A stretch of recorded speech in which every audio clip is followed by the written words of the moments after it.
El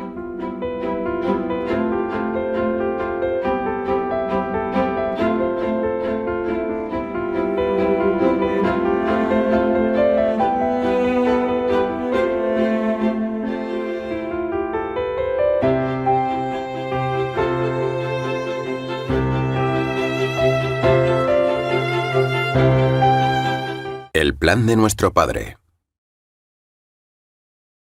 Bienvenidos a El plan de nuestro Padre un día más. Hola, soy Jeff Cavins y me encuentro con el Dr. Scott Hahn, en el segundo episodio de una serie de 13 programas investigando la historia de la salvación. Más concretamente, estamos viendo la Biblia, la emoción de viajar a través de ella y estudiarla. Le doy la bienvenida al Dr. Scott Hahn de la Universidad Franciscana de Steubenville, donde se alegran de que haya vuelto. Y hoy tenemos mucho trabajo que hacer. Tengo tu disertación entre mis manos y sé que has trabajado muy duro en ella, un montón de horas. En el último programa te centraste en los pactos y sé que hoy tienes mucho que decir sobre ellos. ¿Puedes hacernos una pequeña sinopsis sobre la importancia de los pactos en la lectura de la Biblia y cuántos hay? Sí, yo cogería la declaración de San Jerónimo: la ignorancia de la Escritura es la ignorancia de Cristo. Ser ignorante del pacto es prácticamente ser ignorante de la Biblia, porque el pacto realmente la mantiene unida.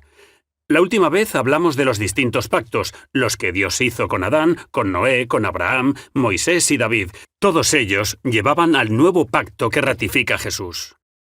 Cada uno de esos pactos representa lazos sagrados de parentesco, una familia sagrada. El primero fue un pacto matrimonial con Adán. El segundo fue un pacto familiar con Noé y su familia. El tercero fue un pacto tribal con Abraham y todos los que estaban bajo su autoridad de jefe. El cuarto fue un pacto nacional bajo Moisés y los jueces. El quinto fue un pacto de reino nacional bajo David y sus sucesores. Y finalmente, en la nueva alianza, hay una alianza católica. Vemos que la Iglesia Católica se establece como familia mundial por primera vez en la historia, representando la culminación del plan de nuestro Padre, la conclusión de todo lo que Dios había estado haciendo en el Antiguo Testamento. ¿Así que vais a estudiar los pactos en el programa de hoy? Estudiaremos los pactos y también trataremos algunas preguntas que surgen al tocar los temas básicos que enseñamos en el programa anterior. Estos temas eran Dios como Padre, la salvación como filiación divina, la noción de que la alianza es el tema general de la Biblia y que la Iglesia Católica es la familia de Dios. Esos 4 puntos son básicos, pero no sencillos. Así que consideraremos esos 4 puntos de nuevo desde otro ángulo para preparar el terreno para sumergirnos en Génesis 1 y ver cómo se narra el relato de la creación.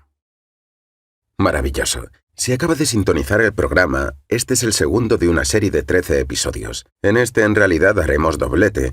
Viajaremos por la Biblia a través de la historia de la salvación, usando 14 libros históricos de la Biblia. Hay 73. Nos centraremos en 14 y le daremos las herramientas para leer la Biblia en orden cronológico, para que realmente sea como una aventura. También repasaremos 12 periodos históricos de la Biblia.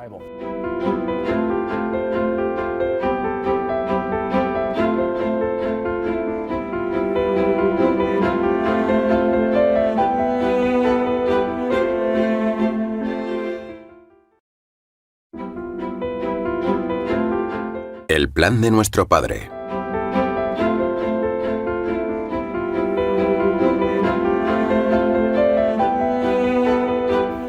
Bienvenidos de nuevo a El plan de nuestro Padre. Hoy continuaremos nuestro estudio y, a modo de repaso, me gustaría volver un poco atrás y hablar de lo que vamos a hacer en estos segmentos. Mi parte del programa realmente es ayudarte, instruirte en la lectura de las Escrituras. Lo que vamos a hacer es viajar a través de la historia de la salvación en orden cronológico, y los gráficos que tengo detrás de mí nos ayudarán a recorrer la Biblia y la historia de la salvación. A mi izquierda tenemos una tabla llamada los 14 libros cronológicos de la historia de la Biblia. Vamos a dividir la Biblia, los 73 libros de la Biblia, en 14 libros históricos. Por históricos, simplemente queremos decir que la narración sigue avanzando, no hay pausas. Por lo tanto, si leemos estos 14 libros en orden, captaremos el panorama general de la historia bíblica. Y al recorrer estos libros, también viajaremos a través de los 12 periodos de la historia de la salvación. Estamos listos para dar el primer paso en nuestra aventura. Este primer paso es lo que se llama la historia del mundo primitivo. Empezaremos en el libro del Génesis, específicamente en Génesis 1:11. La primera parte del Génesis, Génesis 1:11, se la salta mucha gente porque es muy confusa. Hay muchas historias con las que la gente se identifica desde su niñez, como Noé, Adán y Eva y la Torre de Babel. Vamos a echar un vistazo más de cerca a estas historias. Si pensamos en toda la Biblia como en una orquesta, podríamos decir que los 11 primeros capítulos del Génesis son la obertura. La obertura es la parte de la pieza musical que incluye todos los temas, los une a todos, y en los 11 primeros capítulos del Génesis están todos los temas principales de la Biblia. El Dr. Scott Hahn hablará de algunos de ellos en la segunda mitad de este programa.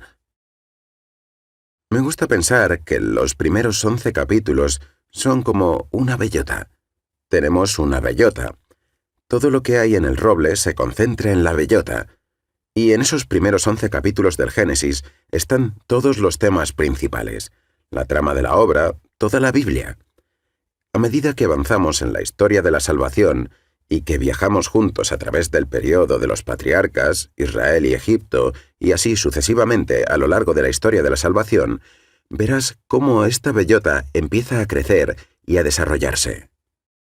Una de las cosas que me llama la atención de la Biblia, en particular de los 11 primeros capítulos del Génesis, es el hecho de que todos formamos parte de la familia de nuestro Padre. Empezamos realmente a partir de dos padres, Adán y Eva, y de ahí en adelante, esa bellota empieza a crecer y las ramas se extienden, hasta que hoy esas ramas y el árbol son tan grandes que apenas podemos fijarnos los unos en los otros, apenas nos reconocemos.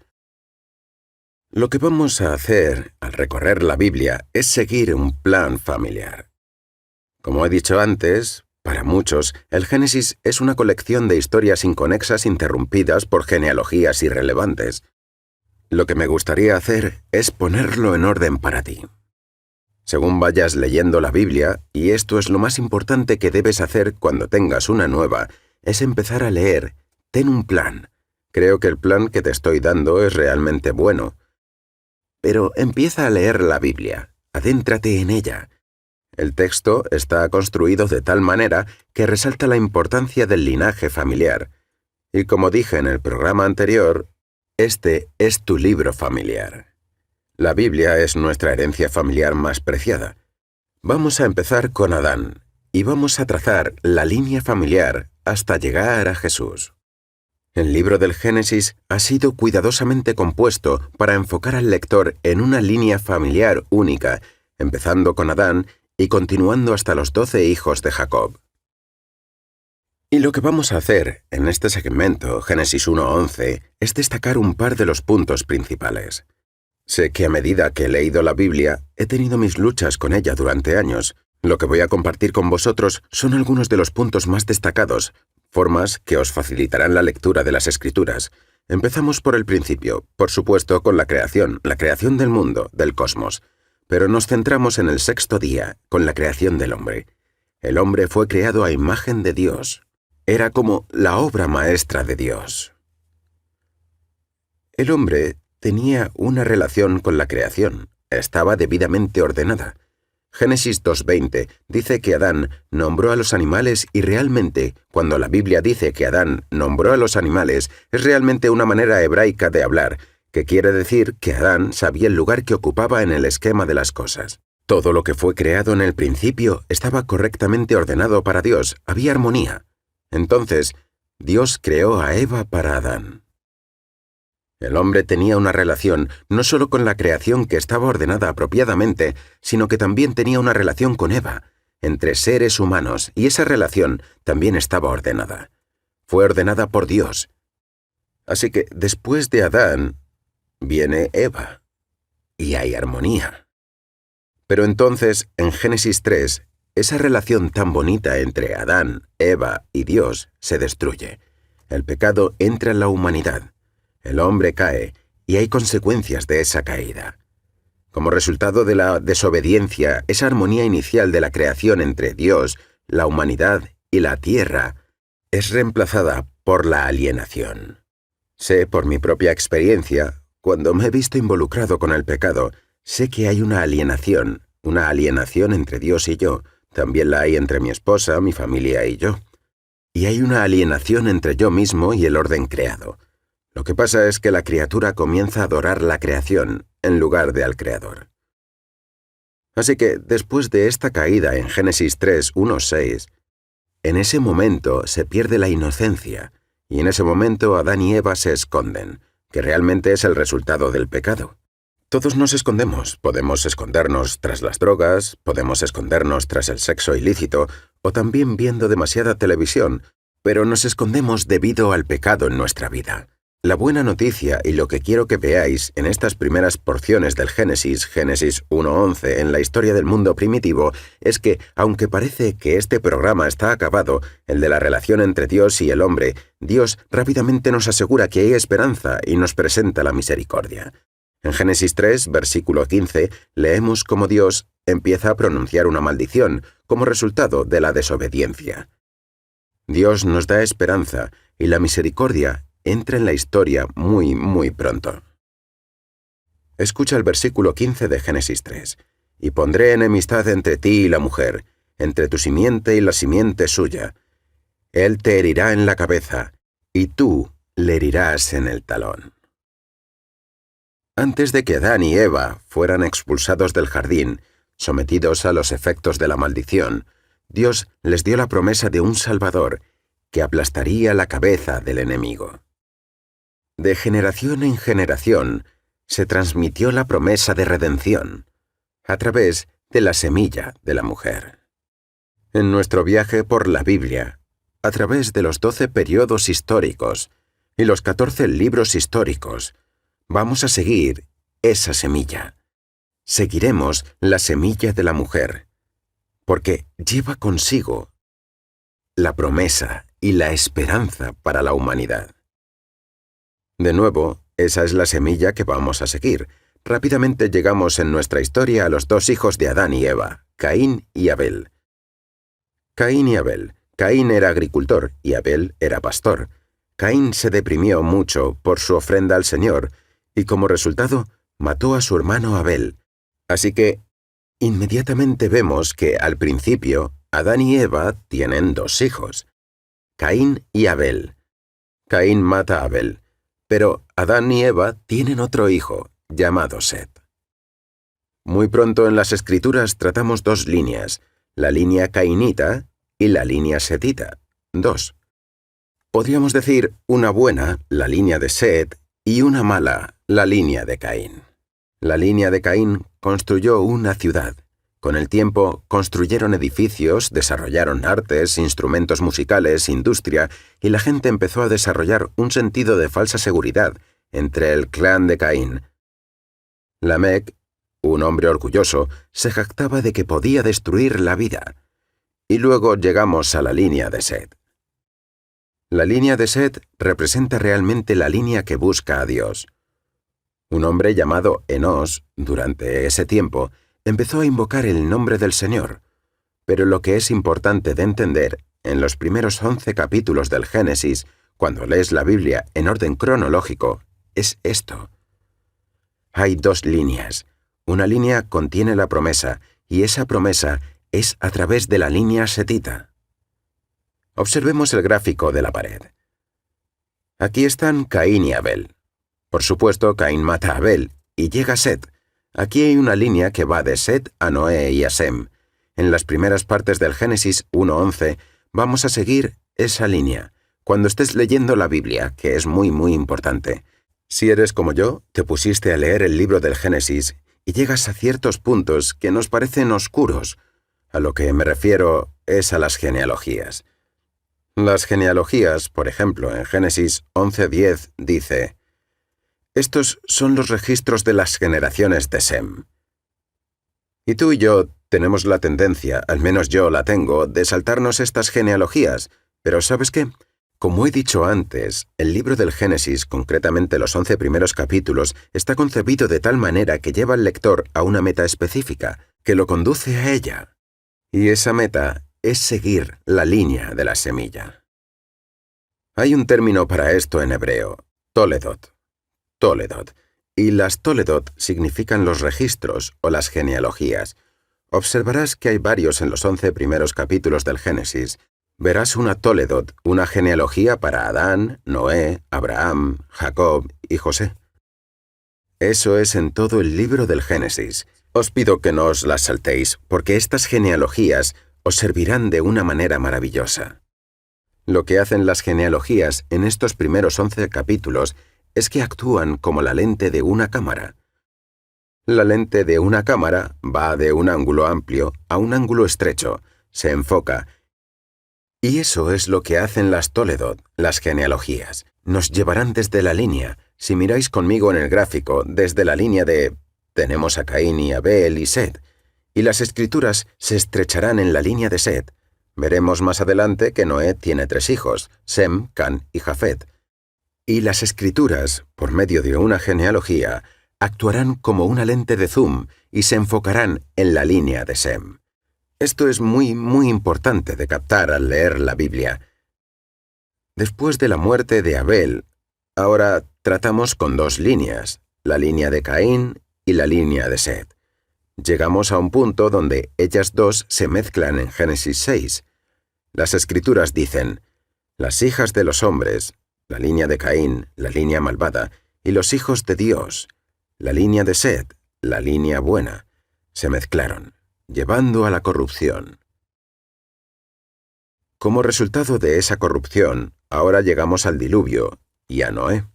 Y otro resultado de esa corrupción es que la edad del hombre se limitó a 120 años. La maldad era grande en la tierra en este tiempo. El Señor se arrepintió de haber hecho al hombre, y Noé encontró el favor del Señor. Noé era un hombre justo. Dios entabló una relación con Noé, y le pidió que preparara un arca para el diluvio que se avecinaba. Por supuesto, el diluvio llegó, y después de un año, el agua bajó, y Noé y su familia salieron del arca del Antiguo Testamento, el barco que él había construido. Entonces Dios hizo un pacto con Noé. En la segunda mitad del programa de hoy, y a lo largo de muchos otros, el Dr. Hahn se referirá a los pactos. Hay 6 pactos principales en la Biblia.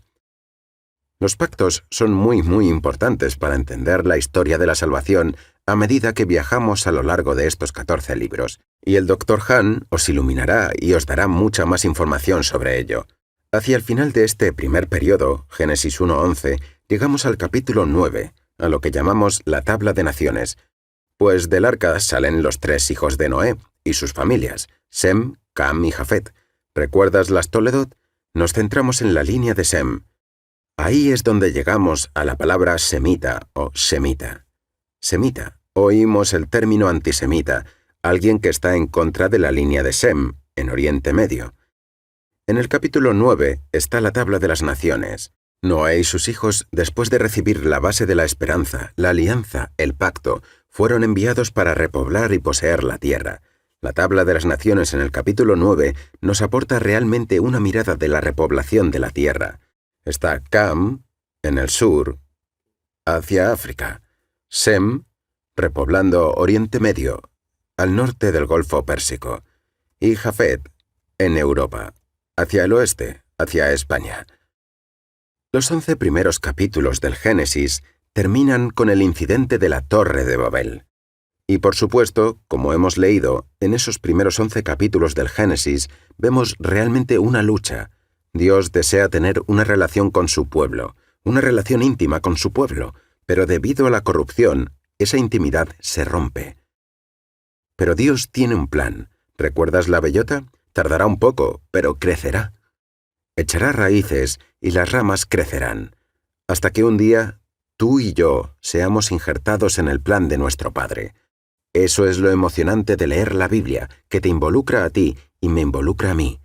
Con esa torre de Babel, el hombre, una vez más, se llenó de orgullo y trató de hacerse un nombre. Dice el capítulo 11 en el versículo 4. Hagámonos un nombre. Es interesante en hebreo el nombre es Sem. Y las toledot o las genealogías se enfocan en Sem, pero aquellos que no son de la línea de Sem se quieren hacer un Sem por ellos mismos, quieren hacerse un nombre por ellos mismos. Como muchos de vosotros sabéis, Dios pone fin a sus esfuerzos, baja y confunde su lenguaje en la Torre de Babel. Y los primeros 11 capítulos del Génesis terminan centrándose en Sem y sus descendientes. En el capítulo 11, versículos 10-33, el escritor sigue la línea de Sem, o los semitas. Después de una lista de 10 generaciones, el registro se enfoca en un hombre en particular llamado Taré. Taré es el padre de Abraham. Su nombre no es Abraham todavía. En ese punto aún es Abraham. El resto de la Biblia, desde el capítulo 12 del Génesis en adelante, todo el camino trata en su mayor parte sobre un enfoque en la semilla de Abraham. Los primeros 11 capítulos del Génesis son muy importantes. Prepara el escenario para todo el drama.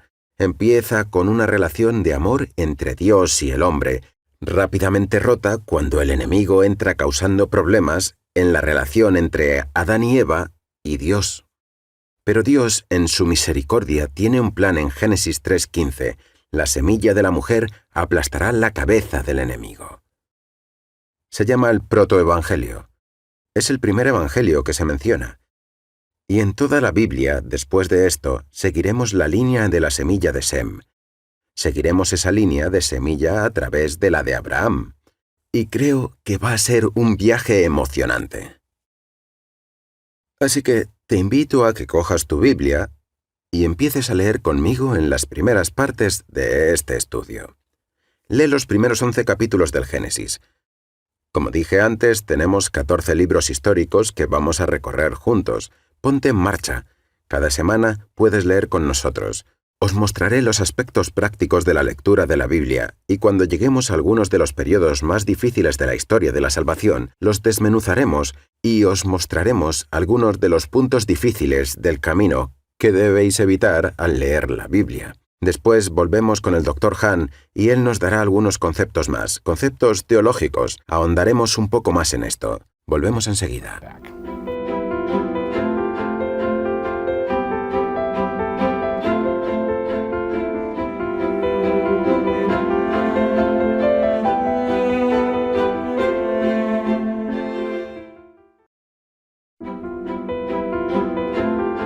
El plan de nuestro Padre.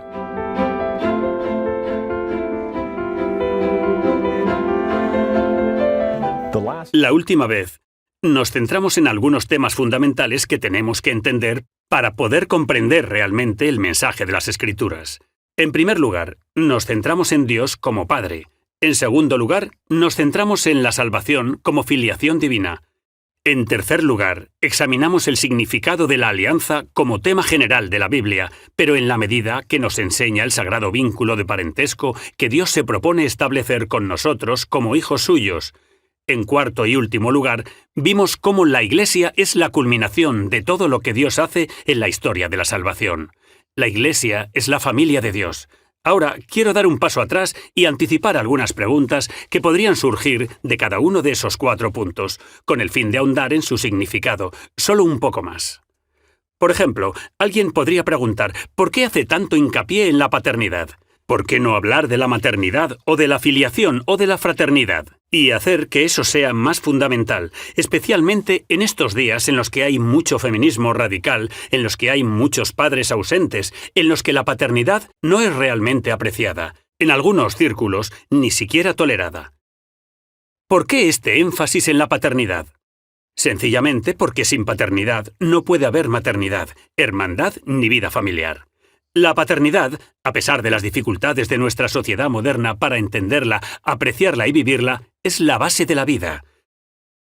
Es la fuente del amor y, en última instancia, es también el origen de la autoridad. Una segunda pregunta que podría surgir es, ¿por qué enfocar la salvación como filiación divina? ¿Por qué no la filiación? Bueno, no es una perspectiva sexista la que estoy reflejando aquí, es una perspectiva bíblica. Es decir, no por ser hombre me enfoco en la filiación. es porque Jesucristo nos da el regalo de su propio ser. Él es el Hijo eterno de Dios, y la salvación es nada menos que nuestra participación en la vida de Cristo. Y la vida de la segunda persona de la Trinidad es la vida de la filiación divina.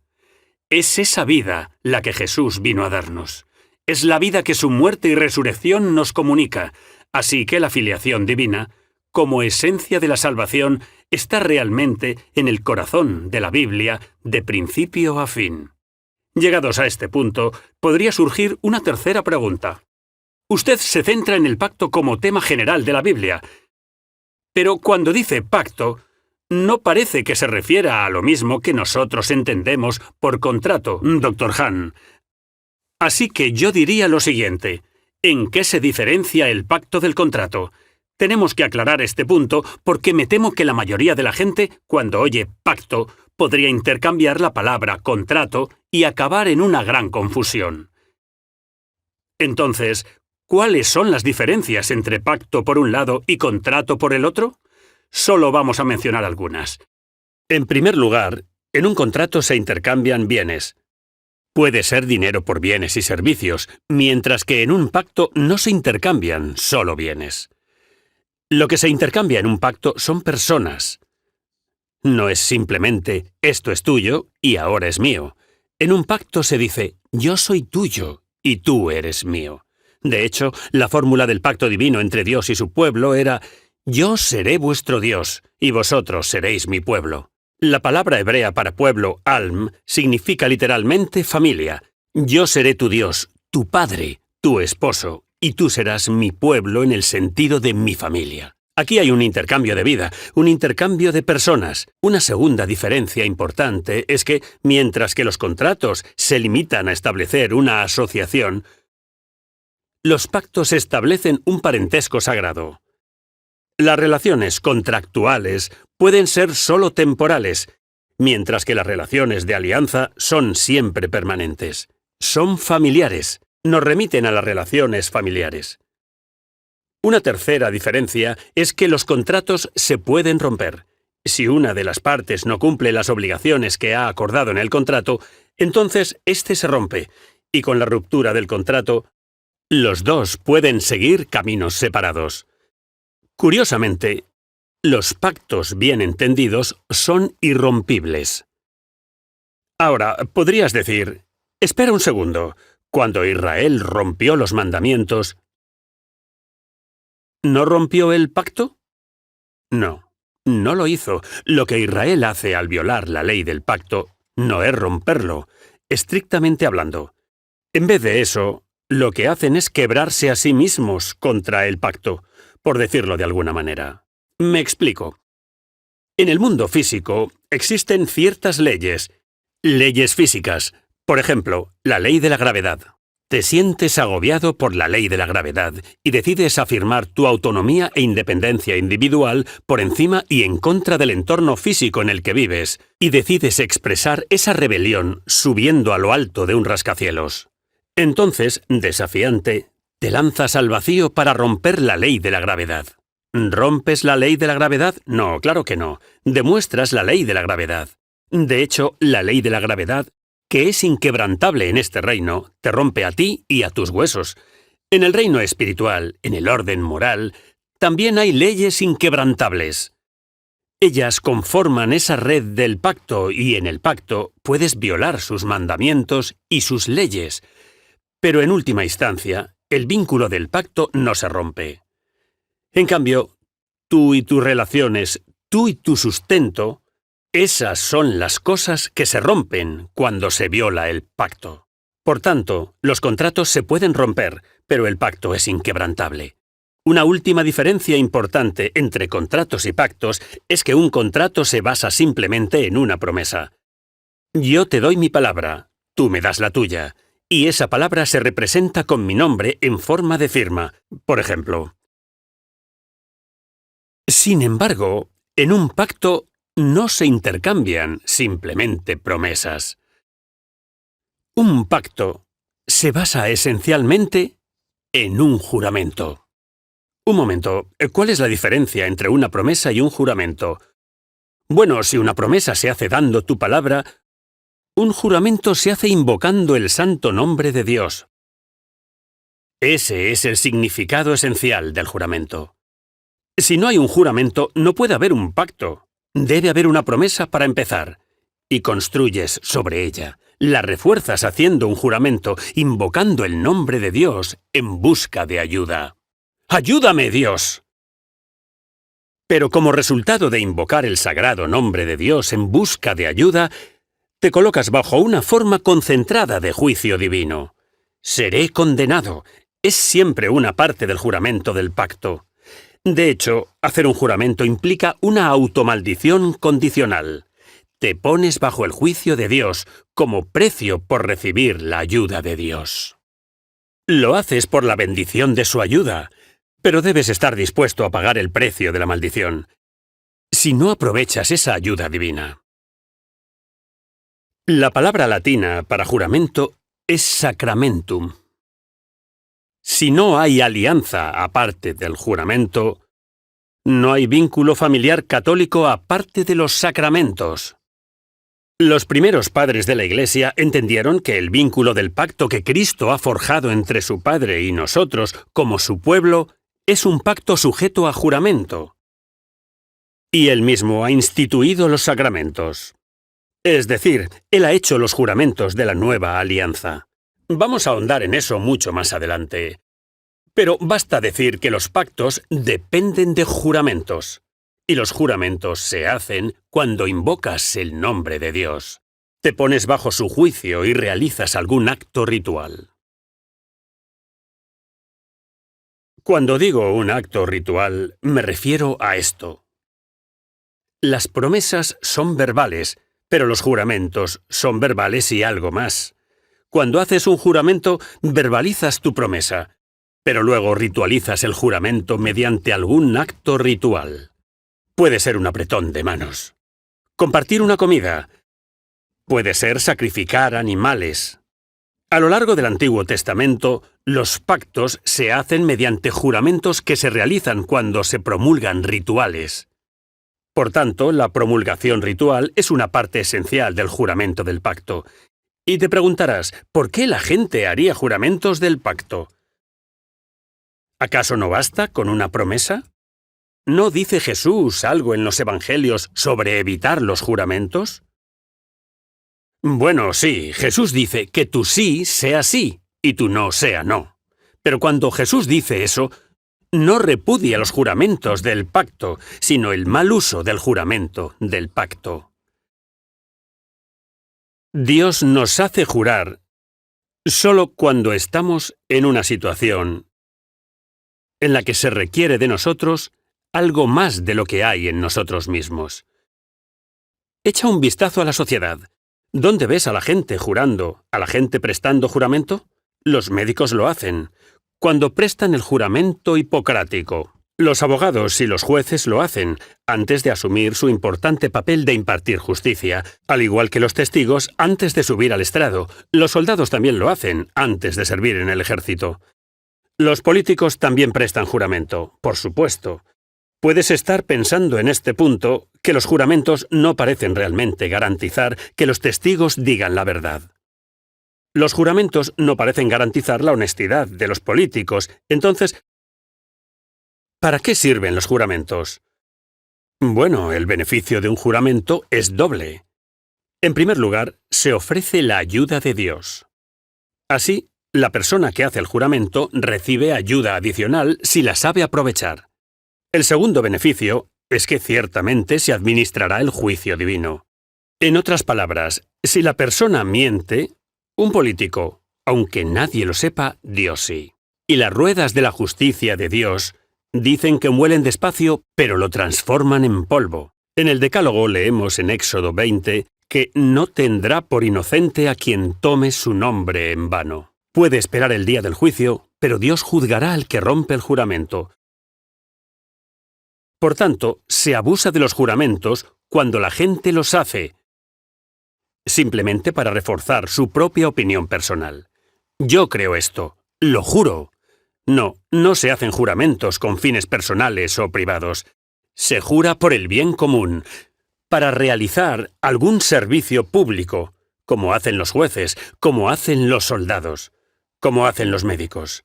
En otras palabras, cuando se está llamado a administrar algún bien al que no se le puede poner precio, como la justicia, la vida, la salud, la medicina, la seguridad del propio país que protegen los soldados, la autoridad otorgada a los políticos, que desgraciadamente tan a menudo traicionan esa confianza sagrada.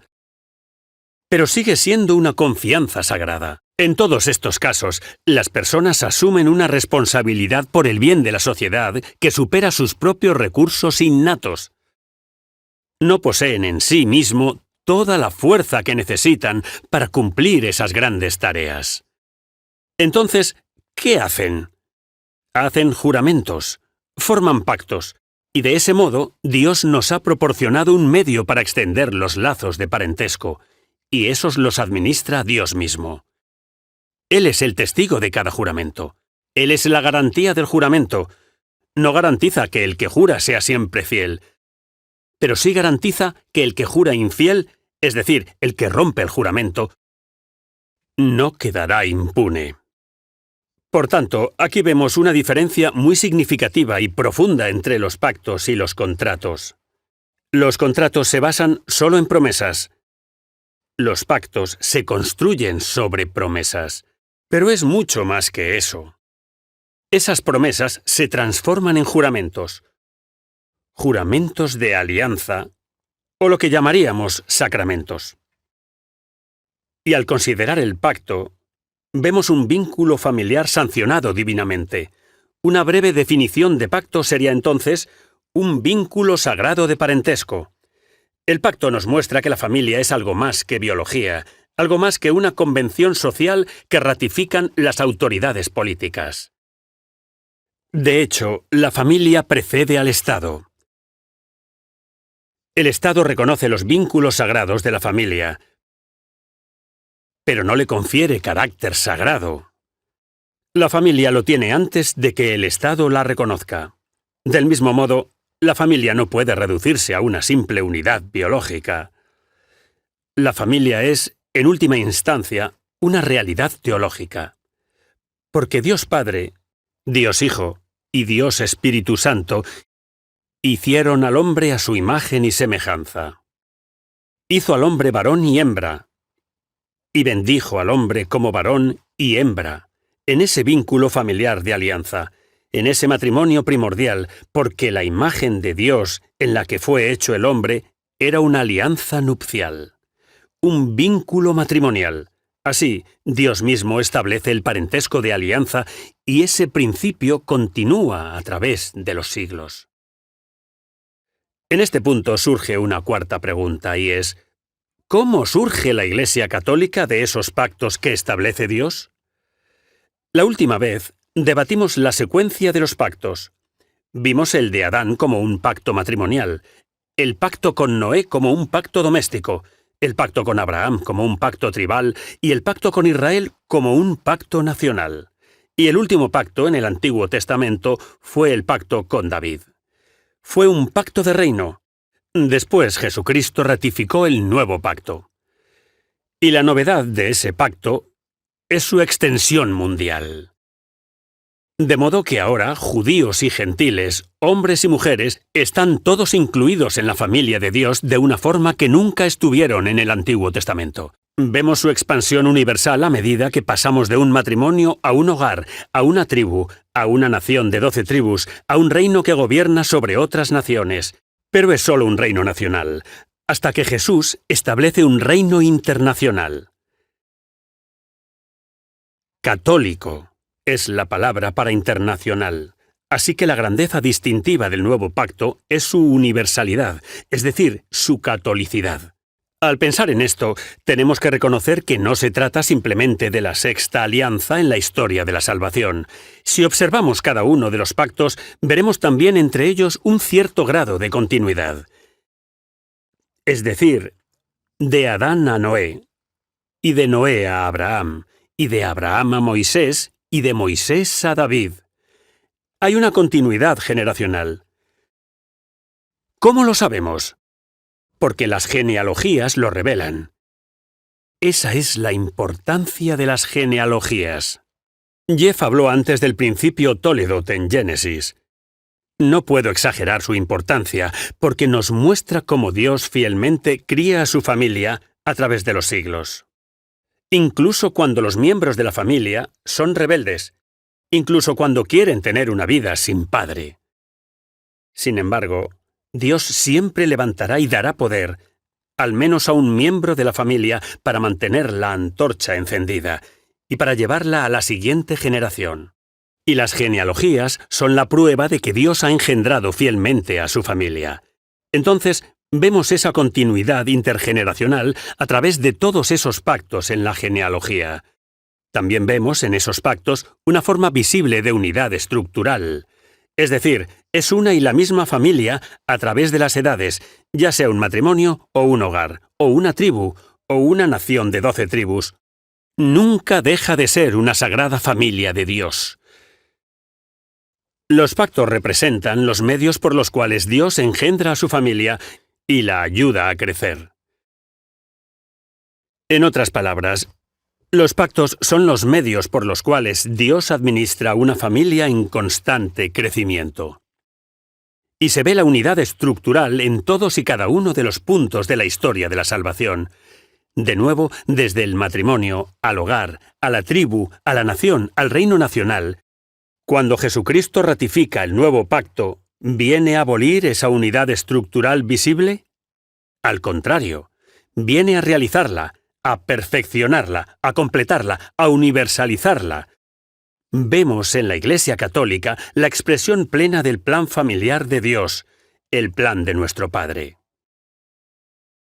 Y cuando miras la teología de la alianza enseñada en las Escrituras y luego te centras en la doctrina y la devoción católicas, de repente las dos van juntas, como la mano y el guante.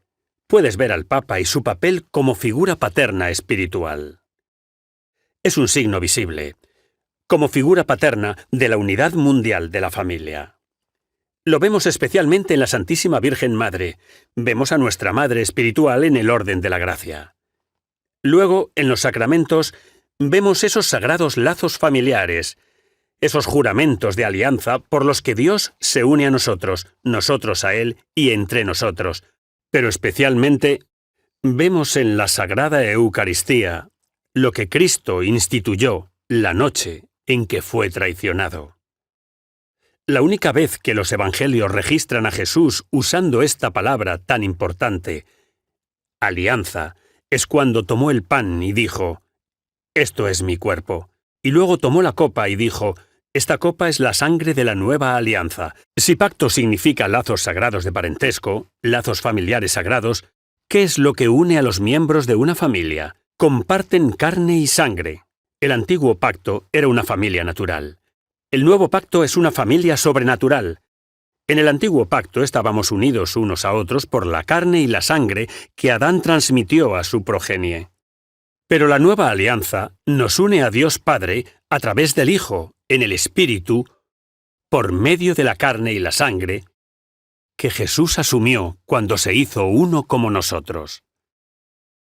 Por eso es tan importante entender realmente la Biblia, entender el plan de la alianza, y luego unirlo a todas las doctrinas en las que crees como cristiano católico, a todas las devociones que practicas, porque sólo entonces vivirás y amarás realmente el don de la salvación como filiación divina en la familia de Dios.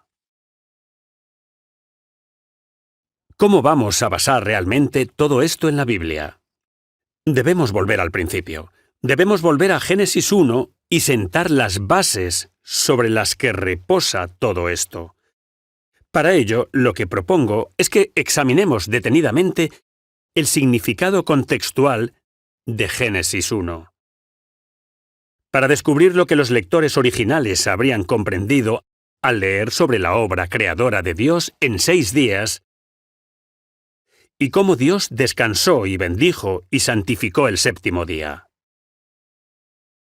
Lo que nos proponemos hacer no es solo examinar el significado contextual de Génesis 1, sino también considerar su significado teológico para nosotros. los creyentes de hoy en día. En otras palabras, ¿cuál es el verdadero propósito del relato de la creación? ¿Y cómo podemos relacionarlo con la nueva alianza que estamos llamados a vivir hoy? En primer lugar, el significado contextual de Génesis 1 se basa en unas pocas frases que encontramos en los versículos iniciales. En el principio creó Dios los cielos y la tierra. La tierra estaba desordenada y vacía. Podemos ver cómo Dios crea por el poder de su palabra. Él simplemente crea el mundo para que exista, pero cuando Él crea los cielos y la tierra, los cielos están completos en cierto sentido, pero la tierra estaba sin forma y vacía. ¿Qué significa sin forma y vacía? La expresión hebrea es tohu uabohu. Esa expresión hebrea, tohu uabohu, significa literalmente sin forma y sin habitantes. En otras palabras, no hay estructura y no hay seres que la llenen. Yo sugiero que esta frase en particular prepara el escenario para el resto del relato de la creación en los siguientes 6 días. En otras palabras, donde se examinan detenidamente los 6 días siguientes, lo que se descubre son 2 series de 3 días. Me imagino que en la primera serie de 3 días, los días 1, 2 y 3, resolvió el primer problema, es decir, tohu, sin forma, y los segundos 3 días, los días 4, 5 y 6, resolvió el segundo problema, uabohu, es decir, vacío. ¿Cómo ocurrió esto? Bueno, en primer lugar, el día 1, ¿qué crea Dios? Crea el día y la noche. El segundo día, ¿qué crea? El cielo y el mar. El tercer día, ¿qué crea Dios? La tierra y la vegetación. Acaba de crear la triple forma de vida terrestre. El día y la noche son el tiempo. El cielo y el mar son el espacio, y la tierra y la vegetación son la vida. El tiempo, el espacio y la vida proporcionan entonces la triple forma en la que se vivirá en la tierra. El segundo problema, el del vacío, lo encontramos resuelto en los segundos 3 días, porque en el día 4 vemos a Dios creando el sol, la luna y las estrellas, la luz mayor para gobernar el día, la luz menor para gobernar la noche. Lo que creó en el día 4 corresponde a lo que creó en el día 1. Hay superposición. Del mismo modo, en el día 5, vemos que las aves y los peces son creados para llenar los cielos y para llenar los mares. Entonces, lo que creó en el día 5 corresponde a lo que creó en el día 2. Los cielos que llenan los pájaros y los mares que llenan los peces. Finalmente, en el día 6, Dios creó las bestias del campo y también al hombre. Eso corresponde a lo que hizo el tercer día. La tierra y la vegetación. Así que en los primeros 3 días, Dios estableció una forma, 3 reinos, y en los días 4, 5 y 6 creó los gobernantes sobre cada uno de esos respectivos reinos. Se ocupó del doble problema, de la tierra sin forma y vacía. Yo sugiero que el texto de Génesis 1 nos proporciona un marco para comprender el orden, el diseño y el propósito de la creación de Dios. Con demasiada frecuencia, nos acercamos a Génesis 1 e intentamos que responda a las preguntas que tenemos, cuando en realidad deberíamos empezar por preguntarnos qué pretendía el autor original, qué habrían entendido los lectores originales, porque Dios no está interesado principalmente en revelarnos cómo creó la mecánica, los medios por los que los hizo o las leyes físicas exactas y las propiedades y fuerzas que intervinieron en ello. En cambio, Génesis 1 está interesado principalmente en mostrarnos cómo y por qué, especialmente por qué Dios creó. Partiendo de ese significado contextual, les planteo la siguiente pregunta.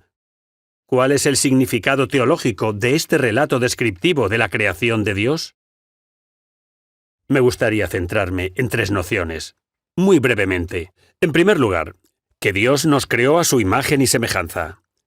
En segundo lugar, que Dios nos llama a someter la tierra y ejercer dominio sobre ella. Y en tercer lugar, que Él bendice el séptimo día. Lo que podemos hacer es plantearnos esto por encima y volver a ello más adelante. En primer lugar, Dios nos hizo a su imagen y semejanza. ¿Qué significa eso realmente? Bueno, los filósofos nos dicen que la imagen de Dios consiste en nuestra racionalidad y libertad, que tenemos intelecto para pensar y voluntad para elegir. Yo sugiero que eso es cierto, pero que el contexto de Génesis 1 indica algo aún más profundo. Y no solo Génesis 1, porque si nos fijamos en la siguiente vez que se utiliza la frase imagen y semejanza, la encontramos en Génesis 5, 1, 2, 3, donde leemos: cuando Dios creó al hombre, lo hizo a semejanza de Dios, varón y hembra los creó, y los bendijo, y les puso por nombre hombre cuando fueron creados. Cuando Adán hubo vivido 130 años, fue padre de un hijo a su imagen y semejanza, y le puso por nombre Set. Así que, la próxima vez que se usa imagen y semejanza, estas palabras describen una relación padre-hijo.